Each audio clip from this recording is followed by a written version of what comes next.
Ito na naman ang mainit na balita mula sa mundo ng politika. Umiinit ngayon ang usap-usapan online matapos kumalat ang balitang umano'y nasa kritikal na sitwasyon si Ferdinand Marcos Jr. o mas kilala bilang PBBM. Ayon sa ilang social media post, may mga hindi pa kumpirmadong ulat na nagsasabing isinugod umano ang Pangulo sa isang ospital. Dahil dito, maraming netizens ang nabahala at agad naghanap ng opisyal na pahayag mula sa Malacanang. Sa kabila ng viral na balita, nananatiling tikom ang bibig ng ilang opisyal habang ang iba naman ay agad itong pinabulaanan. Ayon sa ilang source mula sa gobyerno, walang katotohanan ng kumakalat na impormasyon at maayos umano ang kalagayan ng Pangulo. Gayunpaman, patuloy ang pagdududa ng publiko dahil sa kakulangan ng detalyadong updates mula sa mga otoridad. Samantala, hinihikayat ng mga eksperto at opisyal ang publiko na maging mapanuri sa mga impormasyong nakikita online. Paalala nila hindi lahat ng viral ay totoo at mahalagang hintayin ang kumpirmasyon mula sa mga lehitimong ahensya ng gobyerno bago maniwala o magbahagi ng balita. Ang pagkalat ng maling impormasyon ay maaaring magdulot ng hindi kinakailangang takot at kalituhan. Sa ngayon, patuloy na inabangan ng sampayanan ng opisyal na pahayag mula sa palasyo upang tuluyang malinawan ng sitwasyon. Hanggang sa magkaroon ng kumpirmadong ulat na nanatiling palaisipan ng tanong, sino nga ba ang nagsasabi ng totoo? Manatiling nakatutok para sa mga susunod pang updates sa nagbabagang balitang ito. At yan nga ang mga balitang ating pagkakatutukan at kung bago ka pa lamang sa aking channel ay huwag kakalimutang mag-like, share and subscribe para updated ka sa mga bagong balita dito sa Tatak Pinas.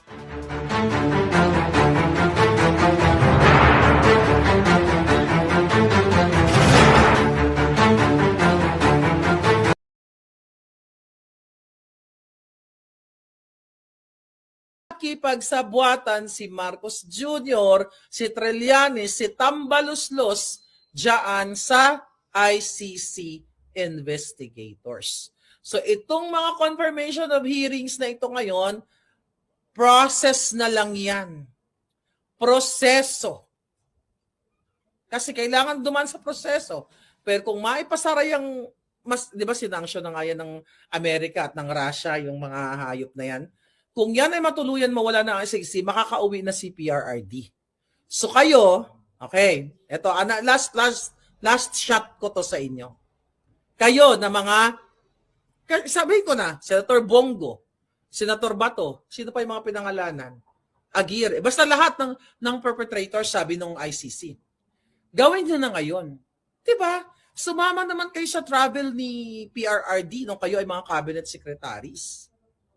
Gawin nyo na yung lahat ng power nyo. Makipag-ugnayan na kayo, makipag-ugnayan kayo sa 18 Marines, maybe kay Zaldico, dahil si Zaldico pwede kayo matulungan, di ba?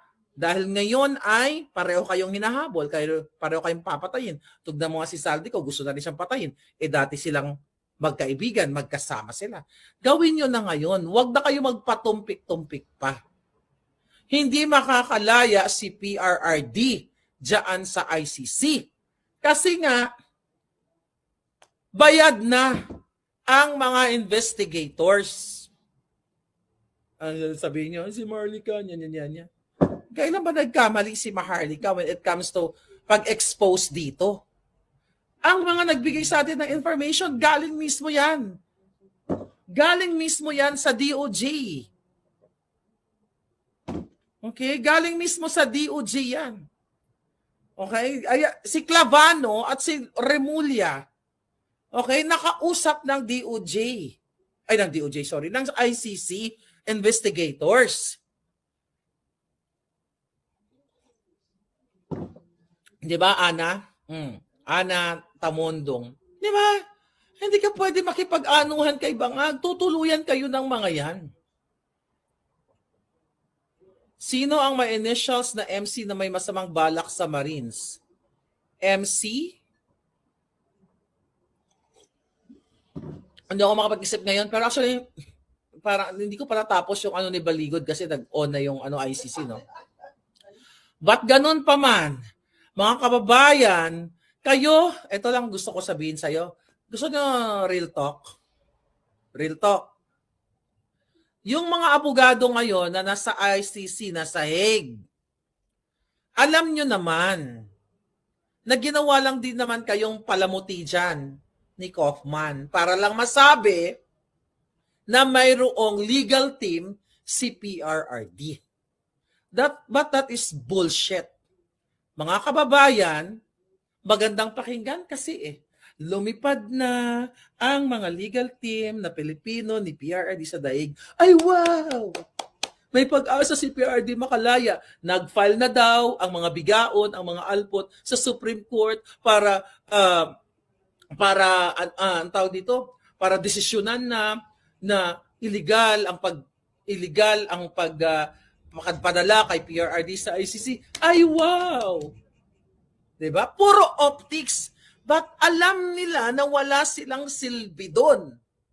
Palamuti lang sila ni Kaufman. Sinabi na mismo ni Inday Sara sa kanyang interview bago ako matulog na hindi na sila parang, kung ang konteksto na parang hindi siya nag-expect, tama ba? I-correct niyo ako kung mali ako. Nag-expect na palang mapalaya si PRRD. Even sinabi ni Kaufman yun na hindi siya nag-expect ng great result for or whatever. Kasi alam naman nila yan na hindi talaga pakakawalan si PRRD. So enough for the fucking optics sa dahig. Do something. Tugisin nyo ang mga kasabwat ni Bangag. Kayong mga cabinet secretaries ni PRRD. Kayong mga lawyers, you speak up. Pinakita ba kayo sa gallery? I have nothing against with you all. Pero ang bagal nyong kumilos.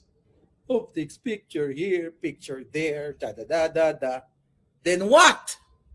Mapapalaya ba si PRRD? Do something. Alam niyo yung ibig sabihin ng do something, di ba? Hindi naman kayo siguro tanga kung ano yung do something. Kawawa si PRRD. Then after, ano mangyari? Pababayaan si PRRD, namamatay na lang doon dahil sabi naman ni PRRD, willing siya. Namatay sa loob kung ano man ang mangyari. So ano mangyayari ngayon? Ano mangyayari ngayon? Kaluluoy si PRRD. Ganyan-ganyan. Sinabi sa akin ni PRRD na ganito, ganyan, ganon. Then, come 2028. Tatakbo. Gagamitin si PRRD. Duterte. Pero walang ginawa habang si PRRD ay nasa loob. Sinabi na, actually, hindi lang naman ako nakakuha ng mga ano na yan, information na yan. Di ba? Ako nga, vlogger, just a simple individual na, umaabog, umaalindog lang. May information na ganyan. How much more kayo, cabinet secretaries, senators? For sure, ang daming nag-inform sa inyo. At the moment na inilabas ko, yung mga passport and everything, dapat gumawa kayo ng sariling investigation. Itong bunganga ni Maharlika, totoo ba yun? Na pumunta dito ang ICC? Na nakipagsabuatan, na gano'n. Gawin niya yung powers niyo. Sabi ko, hindi ako nagpapaka-negative dito. Tutuluyan nila si PRRD. Kaya dapat ang matanggal yung putang inang Marcos at si Lisa Tanas na inuubos ang pera ninyo every day. Tama na ang plastikan sa politika. Nagtandem na ang mga demonyong, mga bangag, mga addictus na, mga NPA, mga rebelde, di ba? Ano pa? Sino pa? Mga dilawan. Imagine nyo for ilang years na yon. Since 1986, galit na galit sila kay Marcos, sa mga pamilyang Marcos. Ano? Ganyan na sila. Di ba? Ano ibig sabihin niya? Ano ang common nila? Ano ang common denominator nila? Pera and power. Kaya kahit lunukin ni Lenny ang suka niya, kahit lunukin ni dilaan ni Kiko Matching ang bilat ni Lisa Tanas. Okay? At himurin ang buli ni Bangag. Gagawin niya sa ngalan ng pera and power. Questionable pa ngayon kung paano naupo yan si Kiko Matching at iba pang mga inupo nila dyan. Yeah, do something. Ako, hindi naman ako huli ng ICC, papapatay lang ako ni Lisa Tanas at ni Bangag. Okay, kayo dyan. Imagine, may power kayo, may pera kayo. Mas wala kayong ginagawa. Hindi ka pwedeng, hindi ka pwedeng magtago na lang. You have to do something. Hindi mo pwedeng taguan itong mga bangag na ito. Kailangan mong makipaglaban, utak sa utak, pera sa pera, koneksyon sa koneksyon. 'Di ba? Legal sa legal. Na hindi nakukuha niyo ba ibig sabihin ko, tanga-tanga na naman kayo. Dapat magtayo na lang ako ng kulto ko. I-recruit ko kayo. Ako ang leader. Sasabihin ko sa inyo kung anong gagawin nyo. Wala mangyayari. Ito yung may mga hayop, naka-break, ang tagal. Tuloy, ang tagal ko din. Imbis na may gagawin ako. Naka-break. Ang tagal ng mga buwaka ng ilang mga taga-ICC na ito. Ay, nako. Sabi ni Cora, ayaw ko nang umuwi sa Pilipinas, kakahiya na sa mga tao basta pera. Wala, nalulubog na Pilipinas habang kayo ay nagpapakahirap, magtrabaho, magtinda ng gulay, magngalakal, di ba? Magpukpok ng, tawag dyan? Construction worker, teacher, nurses, kulang sa benepisyo, baliw-baliwan na kayo dahil wala kayong pambayad sa bills nyo, may sakit ang anak ninyo, wala kayong makain, hindi kayo makakain ng karne dahil sobrang mahal, magtyaga kayo sa bulad o sa noodles, mga instant noodles. Pero ang mga bangag, trilyon ang ninanakaw nila. It's sad. August 2022, dakdak na ako ng dakdak laban sa sinuportahan kong mga adik. Ay yung ang mga ginawa kasi ng mga inappoint ni Pangulo Duterte, ng mga appointees na playing safe, ayaw daw makialam sa issue, ay kasi ayaw magpakapolitika, ayaw nila kasi nga maasa pa sila na baka chami-chami with Lisa o baka ma-appoint ang mga putang ina. Di ba? Yes, Rodel and John Jet Beniga, okay? From Prague! Nakita ba tayo dyan, John Jet? Rodel, natin nakita tayo dyan sa Prague.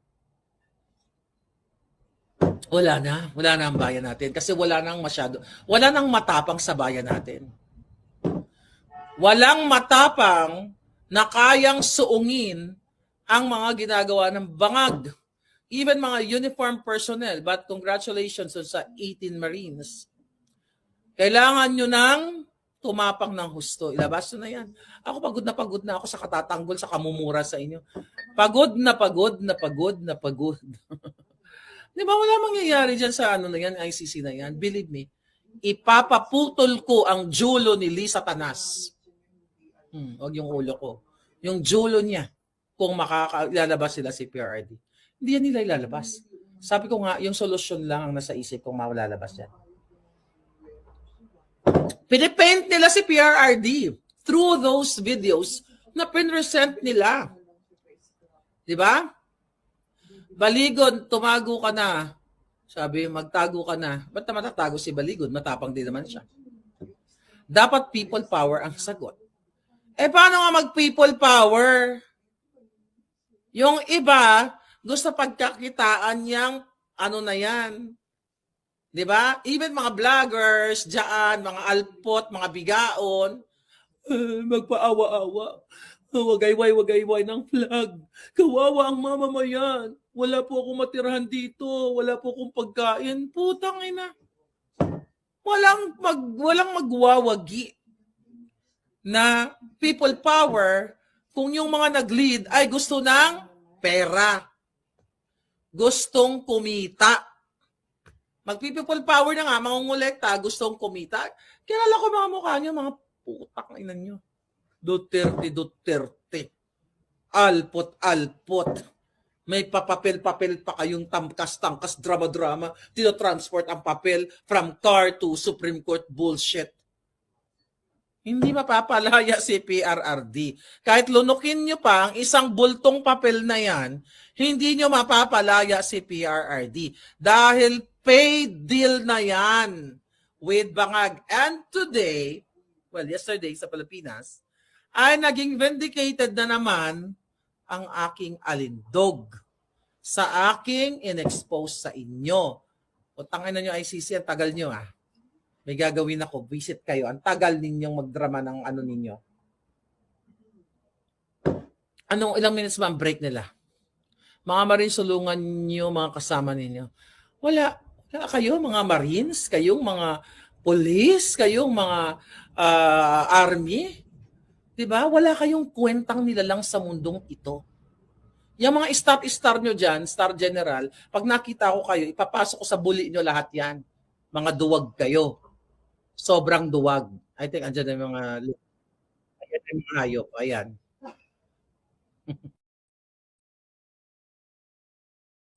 Okay. Maintenant, je vais... I will now give the floor to the prosecutor. Please proceed please continue with your presentation.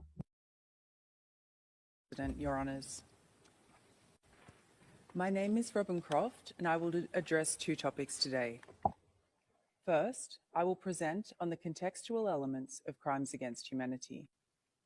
And second, I will set out some of the prosecution's evidence on Mr. Duterte's individual criminal responsibility for the crimes alleged in this case. Turning first then to the contextual elements. Your Honours, the contextual elements of crimes against humanity are established in this case because, first, there was an attack against the civilian population in the Philippines. The attack targeted civilians alleged to be involved in drug-related crimes and other forms of criminality. The Rome Statute crimes alleged in this case formed part of that attack. Second, the attack was widespread and systematic. And third, the attack was carried out pursuant to or in furtherance of a state or organizational policy. This policy was to neutralize alleged criminals in the Philippines through violent crimes, including murder. The evidence establishing the contextual elements are set out in paragraphs 71 to 86 of our pre-confirmation brief.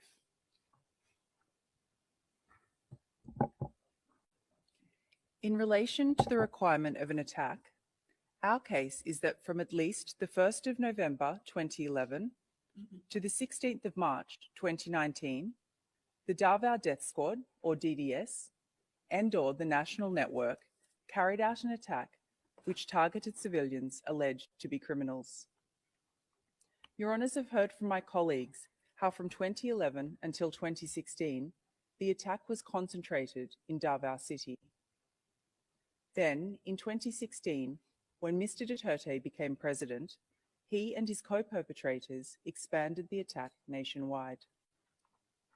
They used the National Network to do this, which, as Mr. Jeremy has explained, was comprised of state actors, such as law enforcement personnel, as well as non-police assets and hitmen.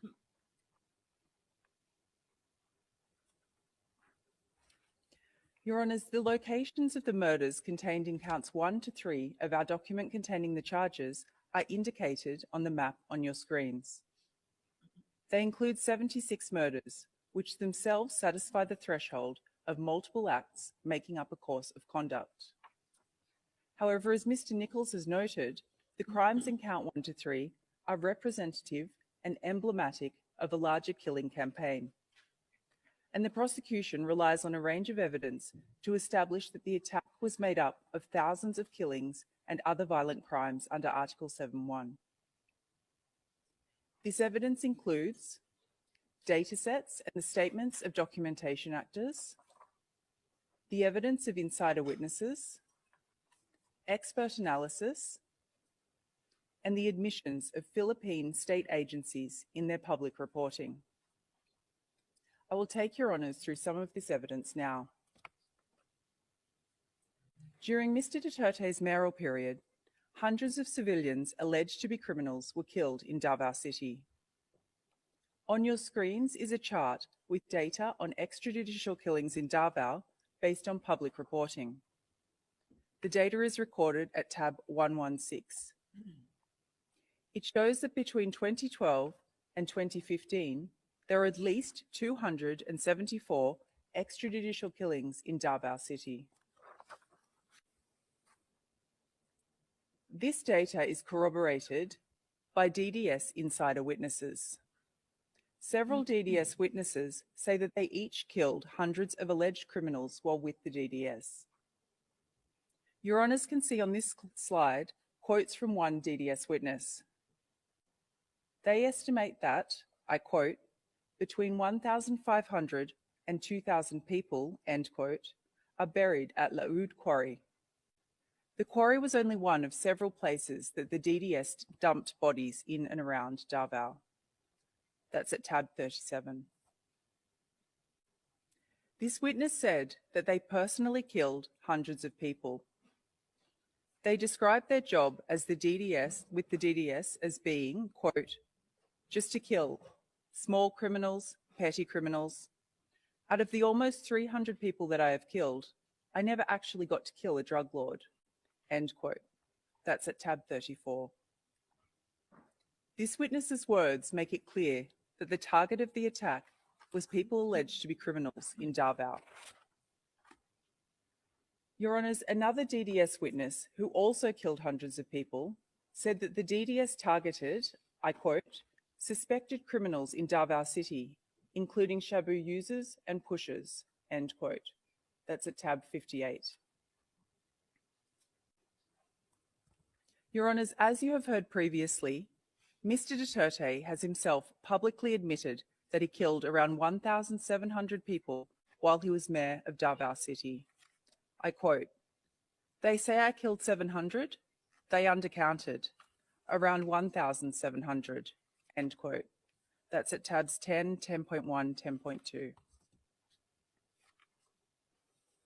This evidence, the data collected by independent organisations, the statements of insiders on the hundreds of people that they have each killed, and Mr. Duterte's own admission of having killed 1,700 people while mayor of Davao, all show that the attack was widespread in the mayoral period.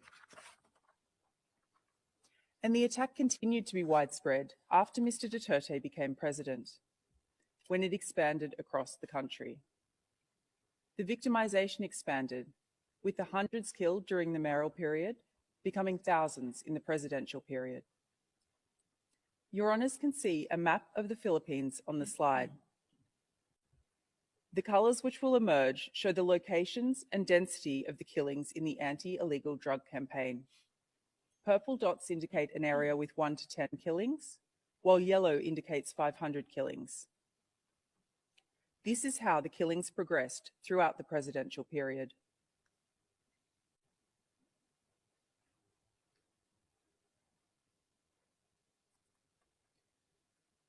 Your Honours, this map is based on data collected by an independent organisation which recorded at least 5,823 anti-drug killings during the presidential period. This data is recorded at tab 104. The data shows that the attack during the presidential period was widespread. As Your Honours can see from the map, it occurred across the country. It occurred over multiple years, and thousands of civilians were killed. Mr. Duterte's administration effectively admitted to the large volume of the attack. They admitted that thousands of individuals were killed in anti-drug operations while Mr. Duterte was president. For example, in the Duterte administration's 2017 year-end report, which you can see on your screens, the administration admitted that 3,967 drug personalities died in anti-drug operations in the first year and a half of Mr. Duterte's presidency. That's at tab 106. Similarly, the Philippine Drug Enforcement Agency, or PDEA, admitted that 5,281 drug personalities died in anti-drug operations in the first 2.5 years of Mr. Duterte's presidency.